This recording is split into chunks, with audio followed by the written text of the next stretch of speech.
পক্ষে কথা বলার লোক নাই, দাস বানায় রাখেন, গোলাম বানায় রাখেন। ঘটনাটা কি? রহমত আইব কেমনে? হেলে গেছি মাসের সুতারি পরিষ্কার করবেন, দরজা চিপাতে পরিষ্কার করবেন। এই কি তার বাবা তারা কষ্ট করতে কি তা উল্টা পাল্টা করতে না বলি না।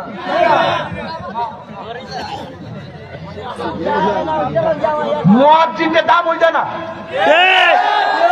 অথচ মুয়াজ্জিনের মাথাটা হাসরের মাঠে সবার মাথার উপর দিয়া নূরে চমকাইব, নূরে নূরে নূরে।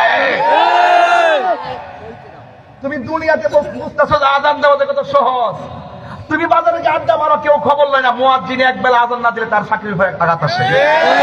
টাইমে টাইমে আজানটা দেওয়া কত কঠিন, এই মুয়াজ্জিনের কষ্ট কেউ বোঝে না। ডিশের বিল মাসে 1000 টাকা দিলে গায়ে লাগে না, ওয়াইফাই বিল মাসে 1000 টাকা দিলে গায়ে লাগে না, আর ইমাম সাহেব মুয়াজ্জিনের মাসে 200 টাকা দিতে 5 বার চিন্তা করে। এই কথাটি কেউ কয় না, এই কথাটি কেউ সাহস পায় না।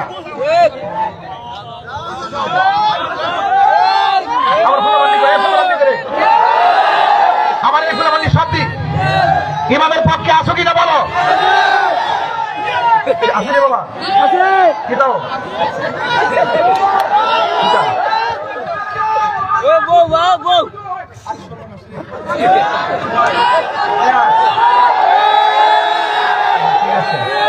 যা বাবা, ঠিক আছে। ওরে বাপ রে বাপ, এবারে ধর বেটার জল বইতে আছে গা, সাসার জল বইতে গেছে বাবা। এই বয়সও কি নাচ মারছে রে, অঙ্কুর বাড়িতে কি নাচটা দিচ্ছে। এই বেচার কাছে তো সুদ করবি, ওয়াজ করার কারণে 500 টাকা পাইছি, এইটা নাকি হিসাব কথা ঠিক না বেটি? আল্লাহ কবুল করুক, আমিন কোন।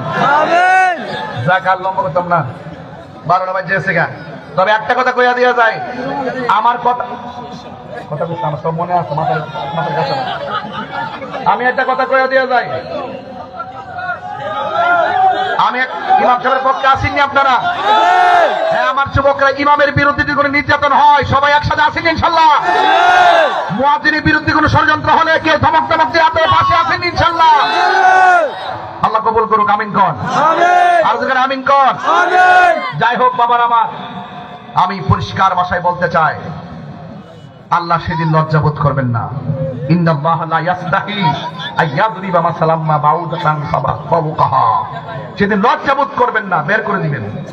এখন আপনারা বলুন, রোজা রাখবেন না ভাঙবেন? নামাজ পড়বেন না ছাড়বেন? মা বাবার খেদমত করবেন না ভুলবেন? আল্লাহ যেন কবুল করে, আমিন কোন। আর জোরে কোন আমিন। যাই হোক,